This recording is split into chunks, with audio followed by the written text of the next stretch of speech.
कल्पना कीजिए, अगर इतिहास की दो सबसे रहस्यमयी डूबी हुई नगरी, अटलांटिस और द्वारका नगरी, असल में एक ही हों तो? क्या यह संभव है कि जिस अटलांटिस को पश्चिमी दुनिया हजारों साल से खोज रही है, वह असल में भारत की भगवान श्री कृष्ण की नगरी द्वारका ही हो? क्या यह केवल एक कल्पना है? या फिर इतिहास की कोई ऐसी सच्चाई जो समय के साथ बदलकर अलग-अलग कहानियों में बदल गई? समुद्र की गहराइयों में छिपा यह सवाल आज भी इतिहासकारों, वैज्ञानिकों और रहस्य खोजने वालों को सोचने पर मजबूर करता है। दुनिया के अलग-अलग हिस्सों में हजारों साल से एक जैसी कहानियां सुनाई जाती रही हैं। उन्नत सभ्यताओं की कहानियां, ऐसे शहरों की कहानियां जो अचानक समुद्र में डूब गए, और ऐसे रहस्यों की कहानियां जिनका सच आज भी पूरी तरह सामने नहीं आया। इन्हीं कहानियों में सबसे ज्यादा चर्चा दो नामों की होती है, अटलांटिस और द्वारका। और यहीं से शुरू होता है एक ऐसा रहस्य जो इतिहास, पुराण और आधुनिक विज्ञान तीनों को जोड़ देता है। सबसे पहले बात करते हैं अटलांटिस की। लगभग 2400 साल पहले यूनानी दार्शनिक प्लेटो ने अपनी प्रसिद्ध किताबों टाइमियस और क्रिटियस में एक रहस्यमयी द्वीप सभ्यता का उल्लेख किया।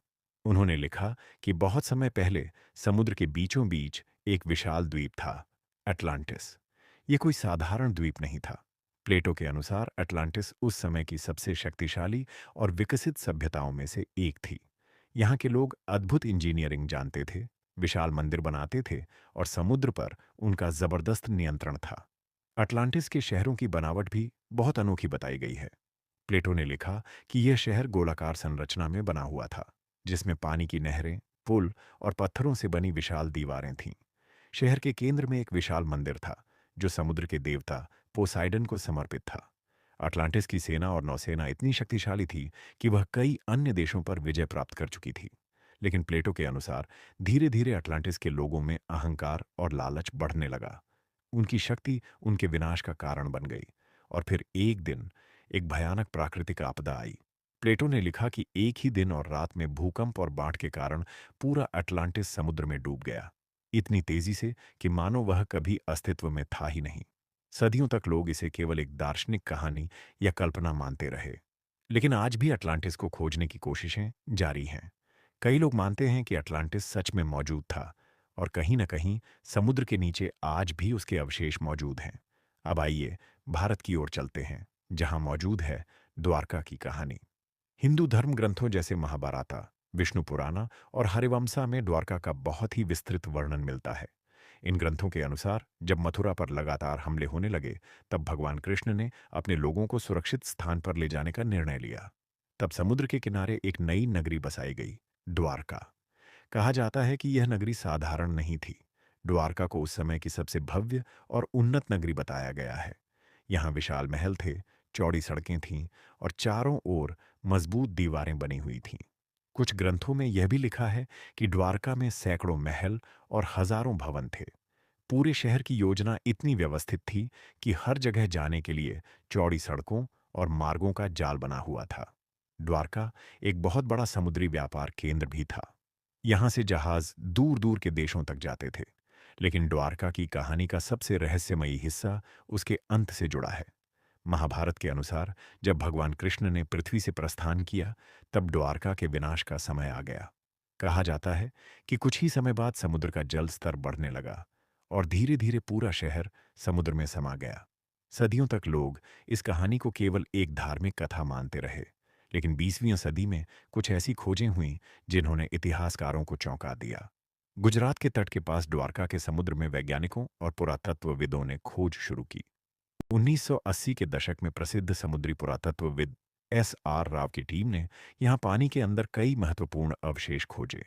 समुद्र की गहराई में पत्थर की दीवारें, प्राचीन लंगर, संरचनाएं और शहर जैसी आकृतियां पाई गईं। इन खोजों ने पहली बार यह संकेत दिया कि द्वारका केवल एक कथा नहीं, बल्कि वास्तव में एक प्राचीन तटीय नगरी थी जो समुद्र में डूब गई। और यहीं से एक नया सवाल पैदा हुआ। क्या यह संभव है कि अटलांटिस और द्वारका की कहानी कहीं न कहीं एक दूसरे से जुड़ी हो? कुछ लोग यह मानते हैं कि दोनों सभ्यताओं के बीच कई हैरान करने वाली समानताएं हैं। दोनों को अत्यंत उन्नत सभ्यता बताया गया है। दोनों समुद्र के पास स्थित थीं। दोनों अचानक समुद्र में डूब गईं और दोनों की कहानियां सदियों तक मिथक मानी जाती रहीं। यही वजह है कि कुछ वैकल्पिक इतिहासकार यह विचार रखते हैं कि शायद अटलांटिस और द्वारका एक ही सभ्यता के अलग-अलग वर्णन हो सकते हैं। लेकिन इस सिद्धांत के सामने कई सवाल भी हैं। प्लेटो ने अटलांटिस को अटलांटिक ओशन के पास बताया था, यानी यूरोप और अफ्रीका के पश्चिम में, जबकि द्वारका भारत के पश्चिमी तट पर अरब सागर के किनारे स्थित है। इसके अलावा प्लेटो के अनुसार एटलांटिस की कहानी लगभग 9000 साल पुरानी बताई जाती है, जबकि द्वारका को आमतौर पर लगभग 3500 से 5000 साल पुराना माना जाता है। इस वजह से अधिकतर इतिहासकार मानते हैं कि अटलांटिस और द्वारका दो अलग-अलग स्थान हैं। लेकिन कुछ लोग यह भी मानते हैं कि प्लेटो की जानकारी पूरी तरह सटीक नहीं हो सकती। संभव है कि उन्होंने किसी प्राचीन डूबी हुई सभ्यता की कहानी सुनी हो और उसे अपने तरीके से लिख दिया हो। इतिहास में कई बार ऐसा हुआ है कि एक ही घटना अलग-अलग संस्कृतियों में अलग-अलग रूप में दर्ज हो जाती है। अगर ऐसा हुआ हो, तो संभव है कि अटलांटिस की कहानी किसी वास्तविक प्राचीन डूबी हुई नगरी से प्रेरित हो, और द्वारका जैसी सभ्यताएं हमें यह दिखाती हैं कि प्राचीन दुनिया में समुद्र के किनारे अत्यंत विकसित शहर मौजूद थे। समुद्र की गहराइयां आज भी मानव इतिहास के अनगिनत रहस्यों को अपने अंदर छुपाए बैठी हैं। दुनिया का बहुत बड़ा हिस्सा अभी भी पूरी तरह खोजा नहीं गया है। कौन जानता है, शायद भविष्य में समुद्र के नीचे ऐसी खोजें हों जो हमें अटलांटिस के बारे में सच्चाई बता दें, या शायद यह साबित कर दें कि द्वारका ही उस महान डूबी हुई सभ्यता की कहानी का एक हिस्सा थी।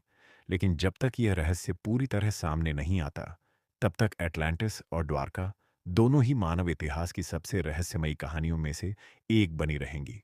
और शायद कहीं समुद्र की अंधेरी गहराइयों में आज भी उन डूबी हुई सभ्यताओं के खंडहर हमारी खोज का इंतजार कर रहे हों।